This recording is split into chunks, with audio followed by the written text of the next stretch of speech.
Good, man. Hey, I'm good. Let me help you here 1 second. There we go, on the microphone. Thank you. Are you having fun here? I'm having a blast. You know, Vegas is always a good time. You just can't let it consume you. No, it will consume you. It will. I haven't had one workout since I've been here because of the work and the drinking, but, you know. Mostly the work, though. Yeah.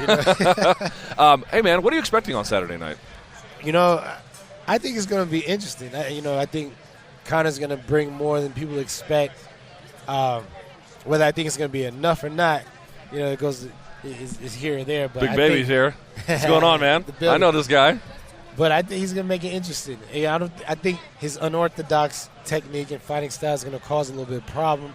But Floyd's a genius in that ring, and he's going to figure it out. So okay.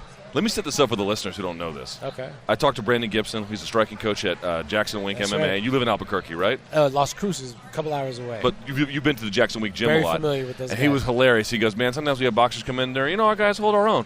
He goes, Austin Trout came in there and just boxed circles around everybody. But here's what I want to know from you. You're a top pro. I would expect you to go box circles around him. You know what I mean? Like, right, exactly. If you got an MMA, I would expect them to be just Choke taking you me down out, at will. Right. Or break an arm. So here's my question to you. When you talked about them being unorthodox, is that true? Is that a rumor, or can guys in MMA have a little bit of different timing and distance and things like that? No, it's true. There's a different timing to it, you know, and they don't come from the same angles. You know, it's not a straight 1, 2, 3, which I know how to get away from with my eyes closed. Yeah. But when it's coming at a kind of overhand or more of an uppercut, or it's different angles are harder to defend against. How long does it take you to adapt to that?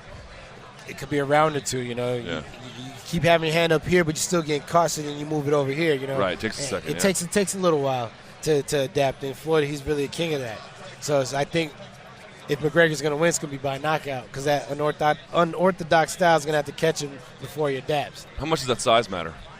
You know, the size matters. You ever seen McGregor in person?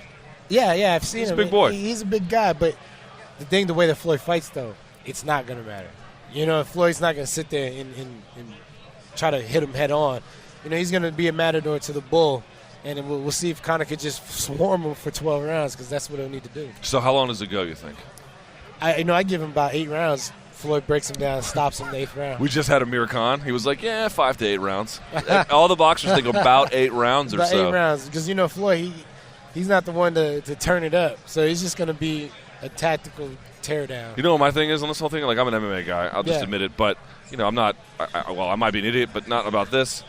2 things you have to think about with Floyd. Number 1, all he has to do is win 7 rounds, basically. Exactly. Do I think he can win 7 rounds? The other one is, like, can you really not box in your life and then do an MMA career and then go fight the very best? The best of the game. And then you just cheat the whole system? It just sounds so implausible. You know what I mean? But I guess that's why it's interesting, because we have that type of story. It's a Cinderella story. He's about to do the impossible. And a lot of the guys from MMA believe it. But I wouldn't believe for a second if Floyd Mayweather went to the octagon, if not McGregor, with just like a mediocre guy. Because I know he couldn't do it with George St. Pierre, who's not mediocre at all.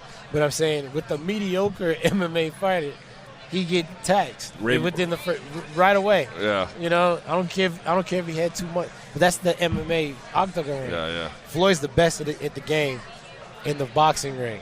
And McGregor, whether he's the best in MMA, which is even debatable, he can't touch Floyd in this grade. All right. I know you got to get going. 2 questions before you go very quickly. Number 1, prediction for Triple G Canelo. I think Canelo's going to win that fight. Really? I do. Triple G's 36, 37 Man, years old. I talked to one expert. They say Triple G. I talked to another one. They say Canelo. Although Amir Khan, you and Amir Khan are like-minded. He also thinks Canelo. Well, he knows. He knows that Canelo danger firsthand. Hey man, we both do. Man. But I think Canelo's going to win this one. Yeah. Honestly.